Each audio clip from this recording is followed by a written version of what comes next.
Issue. Eye for an eye. Nakatutok pa rin po kayo sa number 1 Music and News FM sa lalawigan po ng Pangasinan. Ito pa rin po ang 104.7 na IFM Dagupan.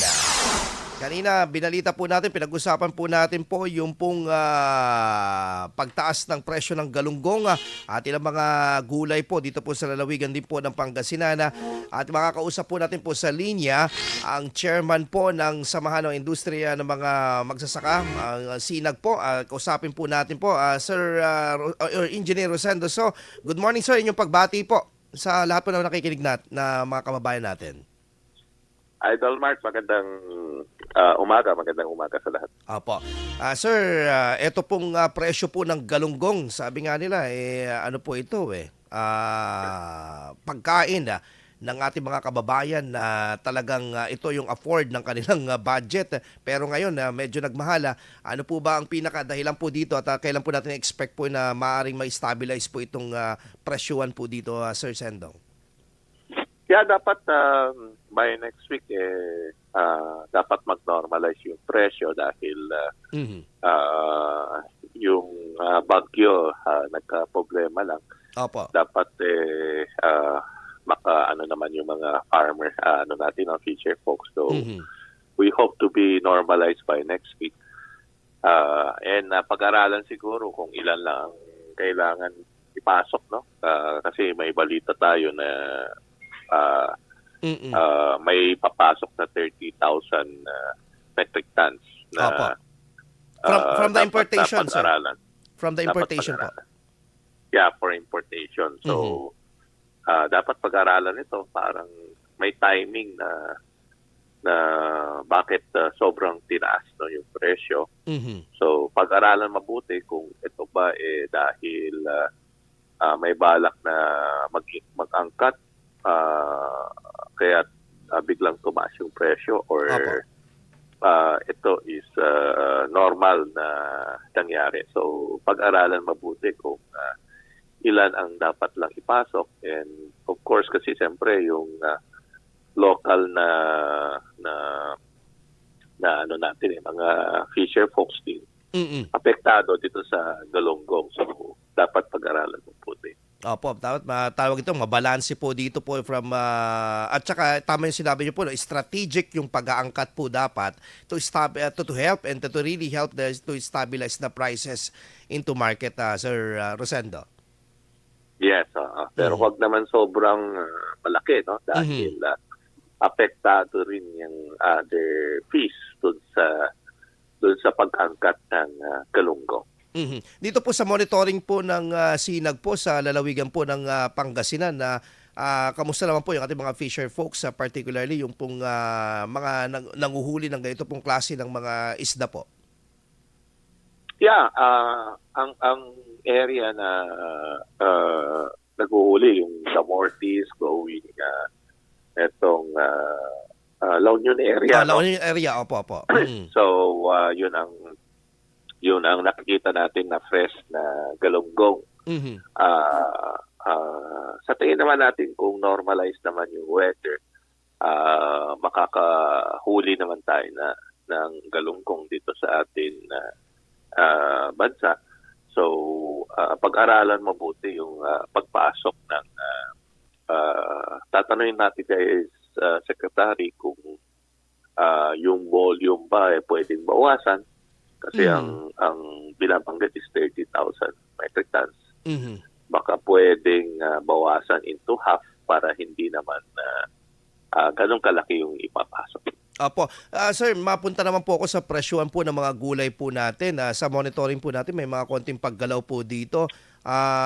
Eventually, ano po ang dahilan po nito? And ito po ba is panandalian lamang na epekto, Sir Sendong? Yeah, ang tingin naman natin magno-normalize yung price, no, within this few days din dahil doon sa pagpasok ng weather kaya medyo tumaas ang presyo, pero ang tingin naman natin mag-normalize yung price, no? Opo. Dahil yung weather naman these few days medyo maganda la. So Mhm. ang tingin naman natin hindi na masyadong tataas yung presyo ng Mhm. mga vegetables. Okay. Dito naman po sa usapin po ng hog racing, Sir Sendong, may kamakailan po ay naglabas po ng ano po dito, resulta ng pag-aaral po yung ginamit po nila na vaccine from Vietnam dito po sa paglaban po ng ASF. Ito po, kamusta po ito? Ito pong mga vaccines po na ginagamit po ng gobyerno po natin. Kasi kamakailan nung nakausap po namin kayo dito, isang challenge dito, dilemma na pwedeng makita po dito is yung survival ng ibang mga baboy na hindi nabakunahan. Yeah, bali kaya on trial pa rin, no? Opo. Sa ngayon, kasi yung effectivity ng vaccine is 28 days. So, dapat yung kukunan na sample is yung hindi tinamaan, no? Kasi yung iba kasi akala kung tinamaan, pwede pa rin ibakuna. Opo. Pero ito is hindi nangyayari, no? Dapat alam naman natin kung may sakit ang isang baboy, bagsak yung immune system. So hindi advisable na magbakuna. And so ang aayusin talaga is yung protocol na dapat maintindihan ng mga magbababoy na itong vaccine na to is dapat hindi pa tinamaan ibakuna itong vaccine na ito. So far naman yung 28 days na observation up to 35 days walang bagong mortality, no? So minomonitor pa rin natin yung 28 to 35 days to 40 days up to matapos yung 5 months para at least alam natin yung antibody or immune system na maiiwan dun sa baboy is up to 5 months talaga. Or magda-drop yan, no? Kasi ang claim ng vaccine is aabot ng 5 months. So yun ang gusto natin malaman dun sa mga testing nangyayari ng Department of Agriculture. Opo, pero itong vaccine po, for example, itong sa Vietnam, kung sakali po itong successful, dahil nakikita naman po, mukhang epektibo siya kasi 90% na lumakas yung immune system nitong mga baboy na nabakunahan po nitong mula po sa bansang Vietnam na vaccine.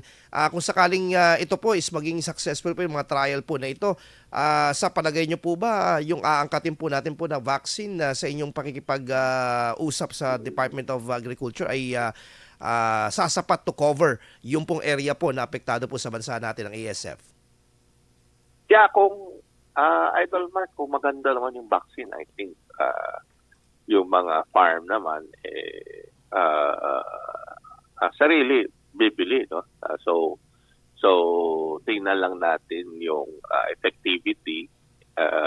Ang importante is yung trial natin ngayon para ma-determine kung ilan months after bago mag-vaccine ulit, no? Dahil ang claim ng yung damit natin na scientists is kaya up to 5 months, no? And yun ang ginagawa ng Department of Agriculture ngayon is to determine yung immune system kayang umabot pa ng 5 months. Lastly na lang po, Sir Sendong, ito pong ating pong presyuhan po ng bigas. Medyo dismayado po ang ating mga kababayan dahil they're expecting of 6 to 7 pesos na ano po sana makakatulong doon po sa pagbaba ng presyo. Pero umamin po itong PSA na sa kanilang datos, si kakapiranggot lang po itong pagbaba ng presyo po ng bigas. While there is a pending on your side ng petition regarding dito sa pagbaba from 35 to 15% na taripa ng bigas po. Yeah, so far, Idol Mart, kaya before na gusto ibaba yung tariff, sinabihan na natin ang NEDA. And in-explain ulit natin the other day, nag-meeting ang NEDA, DA, tsaka yung stakeholder, no? Apo. Na pinakita ulit natin na yung nawala sa taripa is 5.8 billion for the past 3 months, and kung makita natin yung presyo sa merkado, hindi pa rin bumaba, no? And sinangayuhan na ng PSA na 0.20 centavos lang ang bumaba na sa total na expected na 7 pesos. So ang kumita talaga yung importer, hindi yung nakinabang ang atin mga magsasaka dun sa tariff collection, and hindi rin nakinabang yung consumer natin na nakabili ng mas mababang presyo. Maiba lang ako, sir. Nakapag-file na po ba ang abono party list ng CONA? Inyo pong COC po? COC, naka-file na, and of course, yung direction pa rin is tulungan ang ating mga magsasaka and paglabanan, no, ang rights ng ating magsasaka dito sa ating bansa. Okay po. Engineer Rosendo So, ang chairman po ng Sama ng Industriya ng Agrikultura. Maraming salamat po for taking our early call, sir, and mabuhay po kayo. Thank you, Idol Marta. Magandang umaga.